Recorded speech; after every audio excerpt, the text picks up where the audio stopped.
Subscribe करिए hi-fi study channel को, bell icon को प्रेस कीजिए लेटेस्ट वीडियो अपडेट सबसे पहले पाने के लिए। स्वागत करती हूँ आपके अपने YouTube चैनल हाईफाई स्टडी पर। करती हूँ आप सब खैरियत से होंगे और होंगे। तो आज से हम अपनी इंग्लिश की पहली क्लास को स्टार्ट कर रहे हैं, क्योंकि इसे हमें पता है आप में से बहुत सारे ऐसे लोग हैं जिनको ये सारी चीज़ें प्रोनाउंसिएशंस और अल्फ़ाबेट्स वॉवेल कॉन्सोनेंट्स पता है, लेकिन बहुत सारे हमारे दोस्त ऐसे हैं जिनको नहीं पता होता, तो उनके लिए हम ये स्पेशली ये वीडियो बना रहे थे। तो हम आज देखते हैं हमारे फर्स्ट चैप्टर में प्रोनाउंसिएशन। चलें हम इसको थोड़ा सा हाईलाइट करते हैं, प्रोनाउंसिएशन क्या होता है। तो किसी शब्द का सही उच्चारण करना अंग्रेज़ी भाषा के लिए सर्वाधिक पूर्ण क्या है, महत्वपूर्ण मतलब इम्पॉर्टेंट, क्योंकि अंग्रेज़ी में बहुत शब्द ऐसे होते हैं जिनका मतलब शब्द के उच्चारण के अनुसार अलग अलग होते हैं।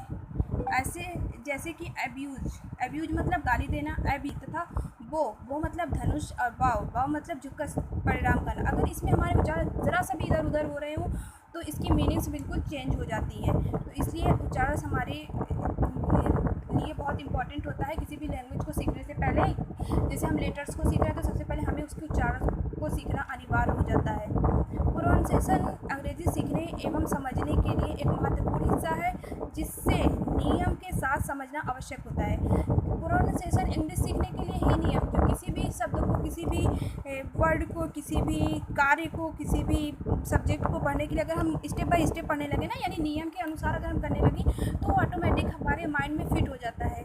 जैसे कि हम स्टेप बाय स्टेप कर रहे होते हैं, पहले हमें पता होता है कि 1 2 क्या होता है, फिर हमें पता होता है कि 2 4 हो जाता है, तो फिर हमें 4 4 8 बनाने में ज़्यादा देरी नहीं लगती। तो नियम के अनुसार पढ़ने का मतलब यही होता है। बिना इसके शब्दों को ठोस ठीक से उच्चारण करना ना कर पाने का वजह आपकी अंग्रेजी सीखने की लगन को यह नुकसान पहुंचा सकता है। यानी कि बिना इसके शब्दों के ठीक से उच्चारण ना कर पाने की वजह से आपकी अंग्रेज़ी सीखने की लगन को यह नुकसान पहुंचा सकता है। लगन मतलब जो हमारे अंदर अंग्रेज़ी सीखने की जोश है ना, जैसे हम मान लो पूरे जोश में खड़े हो गए कि आज तो हमने सीख ही लेना है 10 से 15 सेंटेंस। हम सेंटेंस सीख भी लिए, बट अगर हमारे उच्चारण ठीक नहीं है तो हम 10 लोगों की भीड़ में खड़े होकर भी अकेले हो जाते हैं, क्योंकि फिर हमारे अंदर एक हिस्ट्रेशन आ जाती है कि हम कैसे बोलेंगे, इनकी तो भाषा ही कुछ और है, हम तो कुछ और ही तरीके से बोल रहे हैं। हमें ऑटोमेटिक फील होने लगता है कि हम गलत बोल रहे हैं। इसीलिए अनिवार्य है कि आप प्रोनाउंसिएशन के लिए नियमों को विस्तार से पढ़ें और अपने दिनचर्या के शब्दों के नियम के अनुसार उच्चारण करने का प्रयास करें। दिनचर्या के नियमों दिनचर्या मतलब सुबह से शाम तक जितने भी आप कार्य करते हो उसमें आप ट्राई किया करो कि आप अपनी जो भी इंग्लिश के वर्ड्स सीखते हो, जो भी आप इंग्लिश के लेटर्स के उच्चारण सीखते हो, आप परफेक्ट तरीके से उसे बोलने की प्रैक्टिस किया करो। सारे लोगों के कंप्लेंट्स होते हैं, मम्मी तो कुछ और बोलती हैं, क्योंकि हर किसी के यहाँ की अपनी अपनी अलग अलग लैंग्वेज होती है। जैसे हमारे यहाँ भोजपुरी हिंदी बोली जाती है, और बहुत सारे लोगों के यहाँ हाँ तेलुगु तमिल से, मतलब हमारा जो वातावरण होता है, जो इन्वायरमेंट होता है ना, वो हमारा बन नहीं पाता है कि हम लोगों के बीच कैसे इंग्लिश को बोलना स्टार्ट करें। लेकिन हम एक चीज़ भूल जाते हैं कि हमारी मम्मी को भी तो आती है ना इंग्लिश। अब बोलोगे कैसे, तो मैं आपको याद दिला दूँ। मम्मी आपको सुबह उठाती हैं, बोलती हैं रेडी हो जाओ, यूनिफॉर्म पहनो, रेडी हो जाओ, स्कूल जाना है, बस आ गई है, लंच बॉक्स लेके जाना, कर लेना, पापा को ऑफिस जाने लेट हो रहा था, बुक्स को आपने बैग में रखा या नहीं।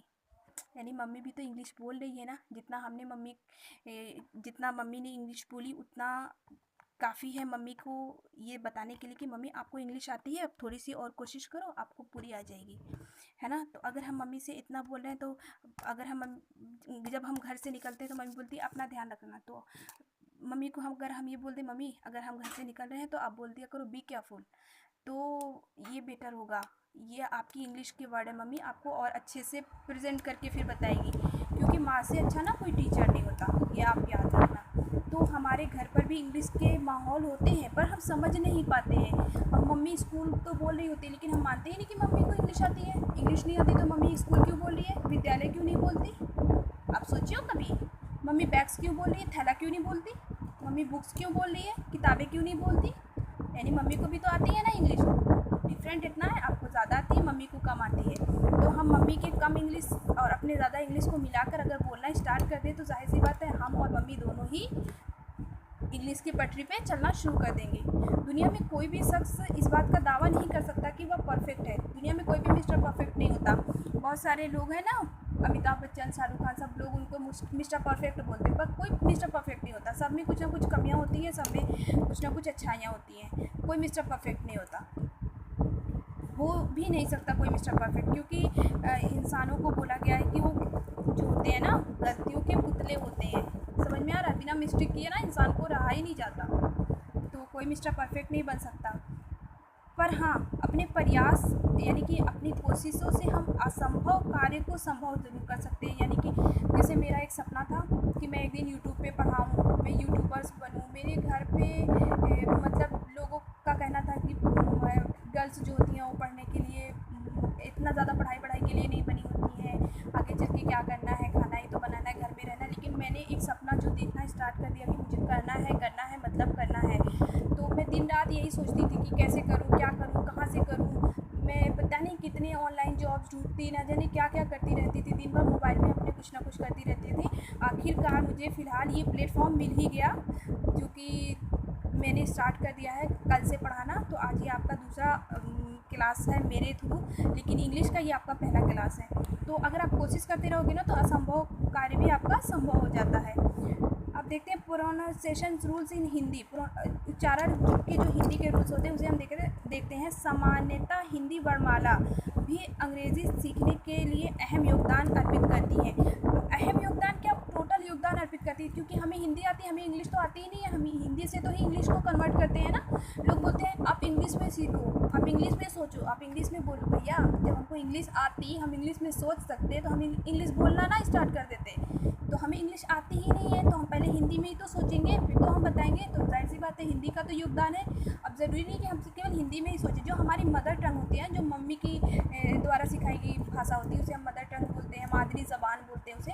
तो हम उस लैंग्वेज में पहले सीखते हैं, फिर हिंदी में इंग्लिश में कन्वर्ट करते हैं। तो हिंदी हमारा चूँकि राज्य भाषा है तो हिंदी को हम ज़्यादा इंपॉर्टेंस देते हैं। हिंदी हर स्टेट में अधिकतर लोग बोले जाने वाले हैं। भारत के रहने वाले अगर हैं तो उन्हें हिंदी आती ही आती होगी, बहुत कम ही लोग हैं जिन्हें हिंदी नहीं आती है। तो इसलिए हिंदी का बहुत योगदान है, जिसका उद्देश्य वाक्य के शब्द के सही उच्चारण में होता है। जैसे कि मतलब अगर हम हिंदी के वर्ड को पकड़ लेते हैं, जैसे अगर हम ई पढ़ लिए तो हमें समझ आता है ये ई है, ये ए है, ये बी है। हमें पहले इंग्लिश का ABCD थोड़ी पता होता है, हम हिंदी से तो उसको कन्वर्ट करना सीखते हैं ना। ये बात की बात है कि जब हमें बहुत अच्छे से आ जाता है तो हम हिंदी को धीरे धीरे भुलाना शुरू करते हैं और इंग्लिश टू इंग्लिश बोलना स्टार्ट कर देते हैं। लेकिन स्टार्टिंग तो हम यहीं से करते हैं। लोग बोलते हैं इंग्लिश में सीखो, इंग्लिश में सोचो, इंग्लिश में बोलो। अगर इंग्लिश इतनी आती कि हम इंग्लिश में सोच सकते तो हम इंग्लिश बोलना स्टार्ट ना कर देते। हमें ज़रूरत क्या थी इतनी मेहनत करने की, हमें ज़रूरत क्या थी इतने सारे पैसे पे करके सीखने की। तो आ रही है बात समझ में? तो हिंदी का भी बहुत इम्पॉर्टेंट रूल्स होता है हमारे इंग्लिश को सीखने के लिए। अब हम देखते हैं कि इंग्लिश अल्फ़ाबेट प्रोनाउंसिएशन। जैसे हम स्टार्टिंग में मैं बताती हूँ कि हमारे टीचर्स को जब मैं ABCD सुनाती थी तो मैं ऐसे सुनाती थी ABCDEFGHIJ।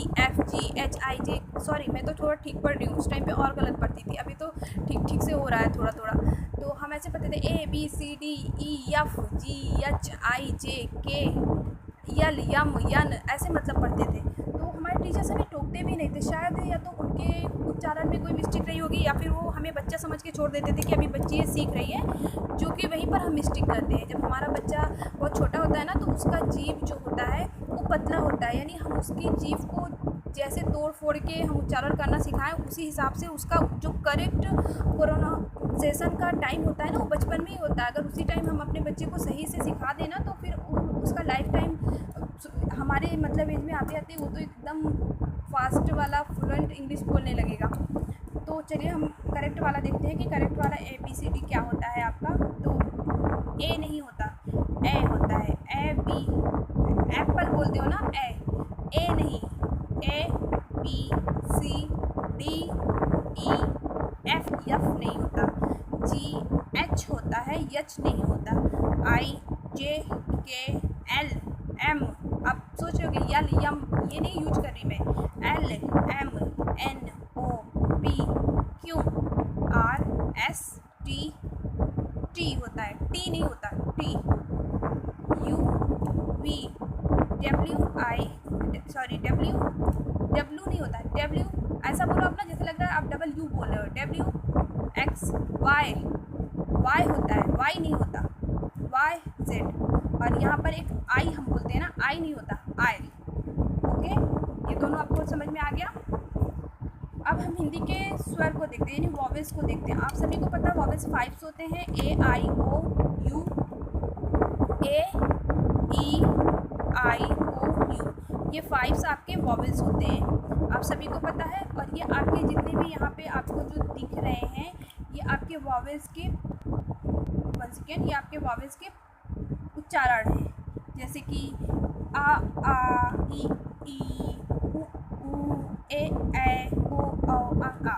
तो इसके उच्चारण में मतलब अगर आ है तो हम केवल ए लगा देते हैं, अगर आ यानी खींच के थोड़ा सा हमें बोलना है तो डबल ए का यूज होता है, डबल ए का यूज होता है। और अगर ई है तो हम ई से भी दर्शा सकते हैं या फिर आई से भी दर्शा सकते हैं। और अगर ई यानी कि थोड़ा सा खींच के है तो हम डबल ई से उसे दर्शाते हैं। ऐसे ही टोटल हम अपने जितने भी उच्चारण हैं हम देख पा रहे होंगे, उच्चारण से हम स्वयं से भी कर लोगे कि क्या लिखा हुआ है, क्या है, आप पढ़ सकते हो। इतना मैंने स्टार्टिंग में आपको पढ़ा दिया है, अगर वो डीपली पढ़ाऊँगी तो वीडियो बहुत लॉन्ग हो जाएगी मेरी। तो व्यंजन मतलब कॉन्सोनेंट। अब कॉन्सोनेंट क्या होता है, आप सभी को पता होता है ना कि इंग्लिश में 26 लेटर्स होते हैं, जिसमें से 5 लेटर्स आपके वोवेल्स होते हैं और 21 लेटर्स आपके कॉन्सोनेंट होते हैं। तो कॉन्सोनेंट कौन कौन से होते हैं, B C D F G H J K L M N P Q R S T W X Y Z, इतने सारे आपके कॉन्सोनेंट होते हैं। और वॉवेल्स कौन होते हैं, अभी मैंने बताया वॉवेल्स आपको ना, A E I O U, ये आपके वॉवेल्स होते हैं। तो इतना आपको समझ में आया कि जो आपके स्वर होते हैं उसे आप वॉवेल्स बोलते हो, जो आपके व्यंजन होते हैं ना उसे आप कॉन्सोनेंट बोलते हो हिंदी में। अच्छा, हिंदी में टोटल कितने वर्णमाला होते हैं, आप लोग मुझे कमेंट्स में बताइएगा, क्योंकि मैंने इंग्लिश में तो आपको बता दिया कि 21 होते हैं, तो आप मुझे कमेंट्स में बताइएगा कि कितने वर्णमाला होते हैं। जैसे कि हमारे उर्दू में 33 होते हैं अल्फाज जो होते हैं, 33 होते हैं, तो आप मुझे बताइएगा कि इंग्लिश में 26 होते हैं, तो आपकी हिंदी में कितने होते हैं। ओके, अच्छा, आपको ये जो व्यंजन दिख रहा है ना, ये हम लोग पढ़ते थे, एक बुक थी A to Z, उसमें हम पढ़ते थे ककहरा बोलते थे इसको। स्टार्टिंग में जब हम लोगों ने पढ़ना स्टार्ट करा तो उसमें हम इसको ककहरा बोलते थे। ककहरा में जैसे का ख ग घ ना। अच्छा, जब हम हिंदी का उच्चारण इसका करते थे तो कैसे करते थे बचपन में, क ख ग घ अंगा, है ना, या क ख ग घ ङा, ऐसे करके कुछ बोलते थे। और टीचर्स हमें बिल्कुल नहीं टोकते थे, टीचर्स को लगता था बोलने तो हमारा काम है ड्यूटी का, ख़त्म हो जाए, सैलरी तो हमने वैसे भी लेनी है। तो टीचर्स ने हमारे साथ बहुत धोखा किया। मैं टीचर्स की बुराई नहीं कर रही, लेकिन जो उनके फॉल्ट थे मैं नहीं चाह रही कि वो हम अपनी लाइफ में अपने बच्चों के साथ दोहराएं। तो इसके जो सही उच्चारण होते हैं वो का ख ग घ ङा, चा छा जा झा या, टा ठा डा ढा ड़ा, ना होता है ना, ड़ा नहीं होता, ना, ता था दा धा ना, पा फा बा भा मा, या रा ला वा शा। शा जब HS और H एक साथ आए ना तो शाह, यानी थोड़ा सा हम उसे बड़ा शाह वाला देते हैं ना, शाह, जैसे शाहीन होता है ना, शहनशाह, तो ऐसे वाला हम शाह, शाह, सा, हा छा त्र या, ये आपके ककहरा है। अगर इसको आप देख लो ना, तो अगर आपके ये याद हो जाए, आपको याद वैसे करने की ज़रूरत नहीं, आप समझो, याद बहुत कर लिया। इंटर तक हम लोगों ने बहुत रट्टा मारे, अब हम इंटर के बच्चे नहीं रहे, अब हम खुद अध्यापक बनने वाले हैं, तो हमें बच्चों को समझाना है। तो किसी को समझाने से पहले खुद तो समझ में आना चाहिए ना, अपनी नोट्स में उतारने से ज़्यादा ना अपने माइंड में उतारना सीखना चाहिए हमें, क्योंकि अब हमें नोट्स नहीं बनाना है, नोट्स बनवाना है बच्चों को। तो इसलिए हम समझ के इसको पढ़ते हैं। अगर हमें ये आ गया ना तो ऑलमोस्ट हम अपनी इंग्लिश की बुक ईज़िली रीडिंग कर पाएंगे और इंग्लिश सीखने में हमारे बहुत सारे हेल्प मिल जाएंगे। वॉवेल्स रूल्स ये बहुत टफ होते हैं। टफ क्यों होते हैं? क्योंकि इसके बगैर ना कोई वर्ड बनता ही नहीं है आपका। आप इमेजिन करो, कैट उसमें भी आ गया, एप्पल उसमें भी आ गया, विंडोज़ उसमें भी आ गया, क्लोज उसमें भी आ गया, ओपन उसमें भी आ गया, ब्यूटीफुल उसमें भी आ गया, वंडरफुल उसमें भी आ गया। मतलब आप कुछ भी बोलो, कोई सा भी वर्ड अगर यूज करो तो बिना वॉवेल्स के आपके वर्ड बनते ही नहीं है। ना हिंदी में बिना स्वर के कोई शब्द बनते हैं, ना इंग्लिश में बिना वॉवेल्स के कोई वर्ड बनते हैं। तो स्वर देख लेते हैं हम एक बार। स्वर वर्ग के क्रिया सबसे मुश्किल मानी जाती है क्योंकि इसकी बनावट में बहुत से उपवाद मतलब अभी आपको समझ आएगा कि इसके उच्चारण में भी बहुत होता है। कहीं बैठ पढ़ना है तो कहीं कार पढ़ना है तो कहीं नेम पढ़ना है, तो बहुत उपवाद होते हैं जिससे सरलता से समझना थोड़ा कठिन होता है। लेकिन इस पोस्ट को पढ़ने के बाद आपके साथ ऐसा कभी नहीं होगा, क्योंकि ये पोस्ट जो है ना के लिए बहुत आपको पूरा उच्चारण के नियम को कंफर्म करवा दिया जाएगा इस पोस्ट के थ्रू। तो अभी हम पढ़ते हैं अपने एक्शंस के रूप। तो चलिए हम देखते हैं। हमने देख लिया वॉवेल्स देखा, एक बार हम रिवीजन कर लेते हैं। हमने प्रोनाउंसिएशन देखा, क्यों पढ़ते हैं, किसलिए पढ़ते हैं, फिर हमने करेक्ट उच्चारण देखा कि क्या होते हैं। उसके बाद हमने देखा वॉवेल्स कितने होते हैं, कॉन्सोनेंट्स कितने होते हैं, टोटल मिला के हमारे अल्फ़ाबेट्स कितने होते हैं। अब हम देखते हैं वॉवेल्स के कि वॉवेल्स के बगैर कोई वर्ड हमारे नहीं बनते हैं। और अब हम देखते हैं अपने ए प्रोनाउंसिएशन की तरफ, ठीक है। तो नियम ए से शुरू होते हैं जो भी जितने भी मतलब नियम फर्स्ट अगर हम देखें तो ए से शुरू होने वाले जितने भी शब्द हैं उसके उच्चारण में या तो आ आएगा या ए आएगा या आ आएगा या ए आएगा। जैसे कि appear, apple, ask, among, bat, cat, set, fat, rat. समझ में आ रहा है। देखते हैं ए के बाद और आर हो तो, ए के बाद आर हो तो आ ध्वनि का निकलना होता है आ, ठीक है। ए के बाद अगर आर हो, जैसे आपने देखा होगा BAR बार, CAR कार, JAR जार। तो इस तरह के अगर आर होते हैं, यानी ए के बाद अगर आपके आर आते हैं, ए के बाद नहीं बल्कि अगर ए के बाद अगर आपके आर आते हैं तो आपके वो उच्चारण में आपके आ ध्वनि उत्पन्न करता है। कौन सा वाला आ, ये वाला आ ध्वनि उत्पन्न करता है। और देखते हैं हम नेक्स्ट वाला क्या होता है। दो व्यंजनों के बीच में आ हो तो ए आ रहा है याद। तो ए जो होता है ए के बाद जो ए आता है तो उस ए की ध्वनि उत्पन्न होती है। जैसे कि बैट, ए की बैट, सेट, मैट, है ना। ऐसे ही तो पढ़ते हो आप।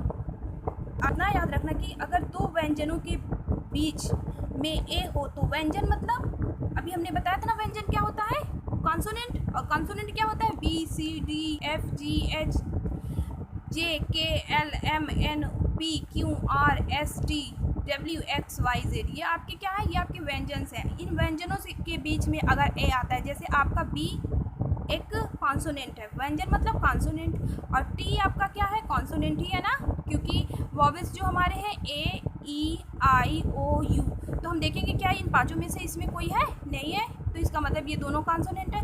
अब इसके बीच में अगर हम ए लगा देते तो ये बैट हो जाता है, और जब ये बैट हो गया तो इसमें आप किसकी मात्रा, आपकी किसकी ध्वनि निकलेगी, आप याद करो। मैंने कहा ना ए के बाद जो आता है ए की ध्वनि निकलेगी, जैसे bat, cat, fat, rat, mat. समझ में आ रहा है। अब नेक्स्ट देखते हैं। ए के बाद एक अक्षर छोड़कर ई हो तो ए की ध्वनि निकलती है। ए की ध्वनि तो हम पढ़ चुके हैं, अब हम ए की ध्वनि पढ़ते हैं, ठीक है। हमने देखा कि बैट, कैट, रैट, यानी ए की ध्वनि हम पढ़ रहे थे अभी तक। अब हम ए की ध्वनि पढ़ते हैं, जैसे कि गेट, गेम, रेट। आपने अभी क्या पढ़ा, आपने ए के बाद एक अक्षर छोड़कर, ए के बाद एक चीज, जैसे आप गेट की स्पेलिंग देखो GATE गेट। ए के बाद टी है, टी के बाद ई है, यानी कि ए के बाद टी आया, यानी एक अक्षर जो टी है इसको छोड़ने के बाद ई आया कि नहीं, तो ये आपके गेट हुए कि नहीं। तो इसमें हम ए की ध्वनि उत्पन्न करते हैं, जैसे गेम, GAME गेम। अब इसमें आपके बीच में एम आया कि नहीं, ए के बाद एक वर्ड आया आपका जो कि कॉन्सोनेंट है और उसके बाद फिर से आपके वॉवेल्स आ गए। ए के बाद एम आया बीच में, यानी कि ए के बाद एम, एम के बाद ई आया, एक वर्ड छोड़ के ई आया तो हमने पढ़ा गेम, यानी हमने यहाँ भी ए की ध्वनि को उत्पन्न किया। उसी तरह रेट, रैट, देखो आर ए टी रैट हम पढ़ते हैं, पर जब हम आर ए टी ई, जब ए के बीच में टी आया तो हम लास्ट में ई आया तो हमने इसे रैट, रैट भी तो पढ़ सकते थे, रैट नहीं पढ़ा हमने, रेट पढ़ा। केम, कैमरा, समझ में आया इतना? अब हम नेक्स्ट देखते हैं। अगर आपके अंत में ओ आर या ए एन हो तो आ का उच्चारण होता है। आ मतलब आ, जो झटके से हम बोलते हैं आ। जैसे अगर आ ए ओ आर है तो आर, ए एल है तो अल, ए एन है तो अन। जैसे कि रेगुलर, समझ में आ रहा है? रेगुलर, रेगुलर की स्पेलिंग क्या है? R E G U L A R, regular. Marshal, Indian, urban, carbon, commercial, original. समझ में आ रहा है कैसे हम उच्चारण कर रहे हैं, किसकी ध्वनि लग रही है? आर जहाँ आ रहा है, जैसे रेगुलर में रेगुलर, आर आ रहा है रेगुलर, और अल में देखते हैं मार्शल, अल आ रहा है मार्शल, इंडियन, अन आ रहा है इंडियन।